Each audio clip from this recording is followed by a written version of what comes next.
రాజధాని రైతుల సమస్యలపై రైతులు సిఆర్డీఏ అధికారులతో త్రిసభ్య కమిటీ సభ్యుల సమీక్ష సమావేశం నిర్వహిస్తుంది. రాయపూడి సిఆర్డీఏ కార్యాలయంలో రాజధాని రైతు కమిటీ సభ్యులు సిఆర్డీఏ అధికారులతో త్రిసభ్య కమిటీ సభ్యులు భేటీ అయ్యారు. ఈ సమావేశంలో కేంద్ర సహాయ మంత్రి పెమ్మసాని చంద్రశేఖర్, మంత్రి నారాయణ, కలెక్టర్ తమీం అన్సారియా, తాడికొండ ఎమ్మెల్యే తెనాలి శ్రావణ్ కుమార్ పాల్గొన్నారు. రైతులకు ప్లాట్ల కేటాయింపు, రాజధానిలో అభివృద్ధి పనులపై చర్చించనున్నారు.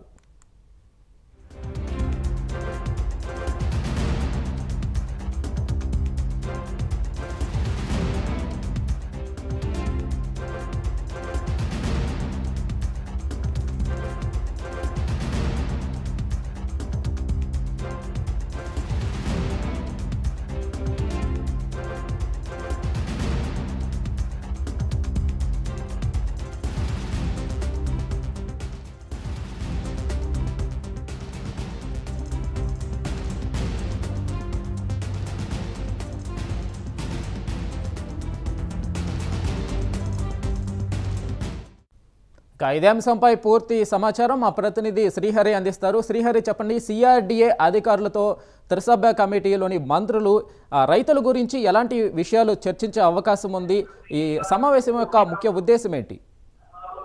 రైతు వెంకట్, ఏదైతే సిఆర్డీఏ అమరావతి రాజధాని రైతులకు సంబంధించి త్రిసభ్య కమిటీ ఏదైతే ఉందో, ఈ త్రిసభ్య కమిటీ అయితే అమరావతి రాజధానిలో సిఆర్డీఏ కార్యాలయంలో అయితే నేడు సమావేశంలో పాల్గొన్నారు. దీంట్లో మంత్రి నారాయణతో పాటు అటు కేంద్ర మంత్రి పెమ్మసాని చంద్రశేఖర్, అదేవిధంగా స్థానిక ఎమ్మెల్యే ఎవరైతే ఉన్నారో తెనాలి శ్రావణ్ కుమార్ తో పాటు సిఆర్డీఏ అధికారులు కన్నబాబు, అదేవిధంగా మిగతా సిబ్బంది కూడా ఈ సమావేశంలో పాల్గొన్నారు. ఇందులో ప్రధానంగా రైతులకు సంబంధించిన సమస్యలు ఏవైతే ఉన్నాయో, గ్రామ కంఠం, అదేవిధంగా ఏదైతే జరీ భూములు, అదేవిధంగా వీటితో పాటు ఎఫ్ఐన్ ల్యాండ్లు, వీటితో పాటు ఏవైతే ఉన్నాయో వీటన్నిటిని కూడా పెద్ద ఎత్తున వీరికి మొత్తం మీదుగా చూసుకున్నట్టయితే ఒక 800 మంది రైతులకైతే ఈ సమస్యలు కొన్ని ఉన్నాయి. వీటన్నిటిని కూడా పరిష్కరించేందుకైతే ఇప్పుడు త్రిసభ్య కమిటీ అనేది సమావేశమైంది. ఈ సమావేశంలో ఈ సమస్యల పైన కూడా చర్చించి వాటిని అయితే సావధానంగా పరిష్కరించేందుకైతే అటు మంత్రులతో పాటు ఇటు అధికారులు అయితే కసరత్తు చేస్తున్నారు. దీంట్లో ప్రధానంగా రైతులు